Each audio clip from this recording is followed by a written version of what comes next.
Hola, ¿qué tal? Mi nombre es Jesús Eduardo Zárate Serrano, soy estudiante de la Universidad Autónoma Benito Juárez de Oaxaca y hoy vengo a exponerle un tema que es de Roma. Esta pequeña infografía, ¿no?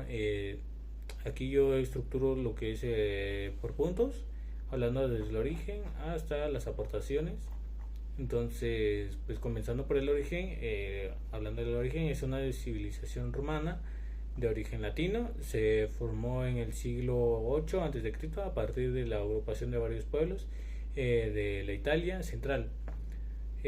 Aquí hablamos del surgimiento que empezó del siglo 8 a.C., que Roma se expandió más allá de la península itálica y desde el siglo I hasta el siglo V dominó el mundo mediterráneo y la de Europa occidental mediante la conquista y asimilación de élites locales.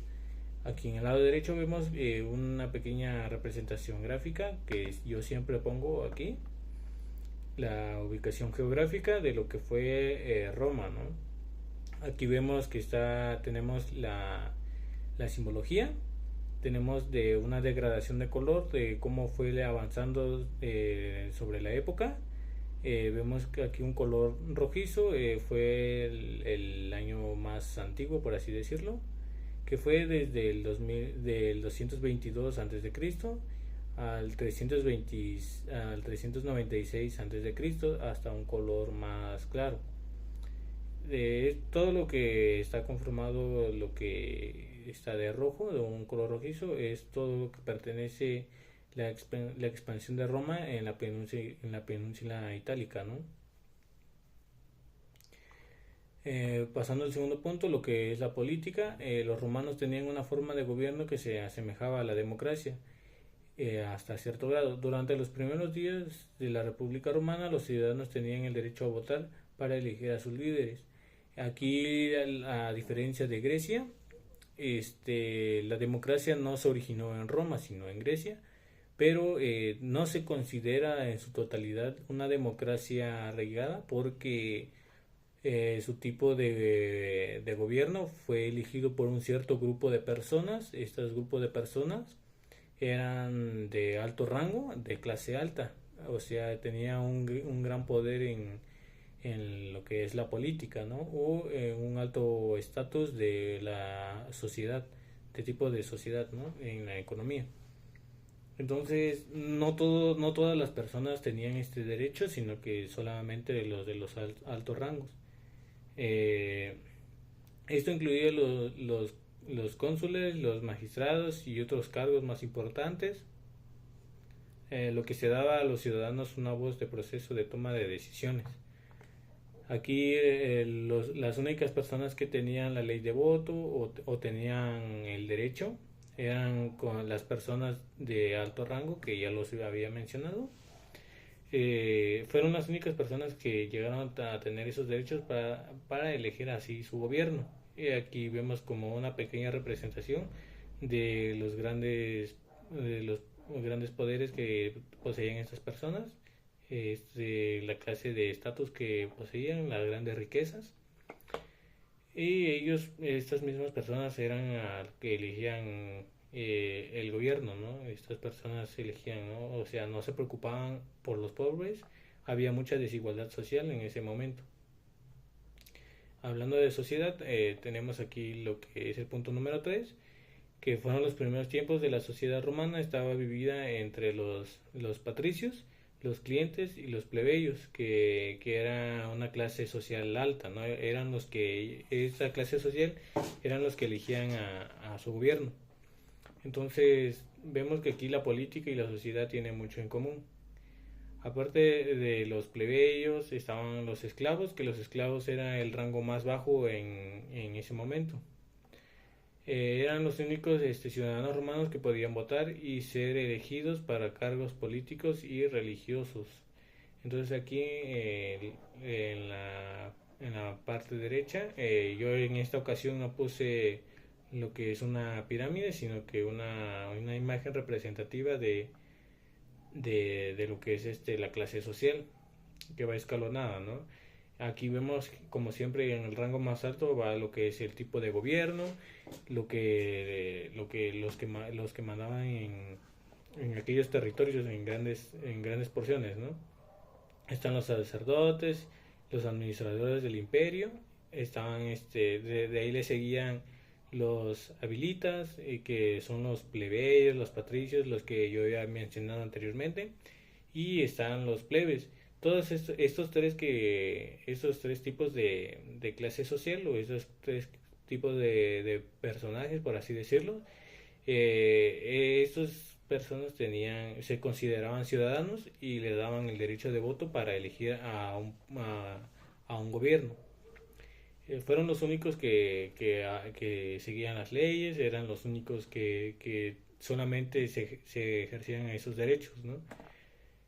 También tenemos por último la clase baja, que en ese momento se consideraban no ciudadanos, que empezaban por libertos y por último los esclavos, que los esclavos eran los militares o eran los que ejercían más trabajo laboral, ¿no? Pasamos lo que es el tema de la construcción. La construcción se desarrollaron arcos y vigas horizontales, fueron soportados por columnas. Más tarde se introdujo la contraparte tridimensional del arco. Al saber la cúpula, aparte de esto, los arquitectos romanos encontraron su inspiración en la arquitectura griega en general. Aquí nos habla de un dato muy importante que es la invención de la cúpula, ya que la cúpula fueron insertados en las basílicas, en templos religiosos, y hoy en día pues los templos religiosos se distinguen por eso, ¿no? Por las cúpulas.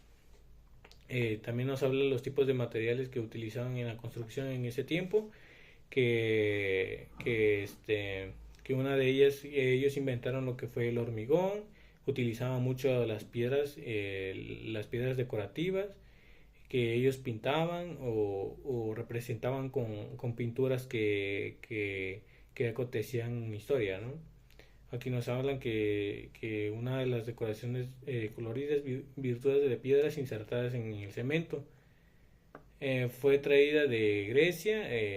Esto lo que es de piedra, toda esta invención fue traída de Grecia, ya que en el anterior video yo expliqué de que Egipto tenía como un conflicto con el pueblo romano. Entonces, pues algunos romanos como que se inspiraron, o por así decirlo, para que se copiaron de grandes aportaciones que dio Grecia, ¿no? Y Romano lo implementó en su ciudad. Algunas de las casas romanas se unieron en los famosos pisos decorativos murales, paredes y grutas de diseños geométricos y pictóricos. Y aquí vemos del lado derecho lo que es una pequeña imagen, que es una de las edificaciones más importantes, que es el Coliseo Romano. Y por último tenemos lo que es las aportaciones. Las aportaciones, yo puse lo que son los acueductos y puentes que hoy en día se siguen utilizando, y pues aquí tenemos lo que es el origen, ¿no?, de los puentes. Tenemos lo que son los números. Los números romanos también se siguen utilizando tanto en reloj o acontecimientos históricos. El hormigón, que el hormigón ya lo había comentado aquí en la construcción, que ellos inventaron el hormigón para construir sus edificaciones y viviendas. Las basílicas también ya lo había comentado, que fue en el punto de igual de la construcción, que inventaron las cúpulas, que en las cúpulas fueron representadas para hacer las basílicas o templos religiosos, etcétera, ¿no? También están las ciudades enlazadas en la red, que fueron unas pequeñas ciudades que fueron ordenadas estratégicamente para que dieran un punto exacto a conectar a lo que es el punto intermedio, que entonces era el Coliseo Romano.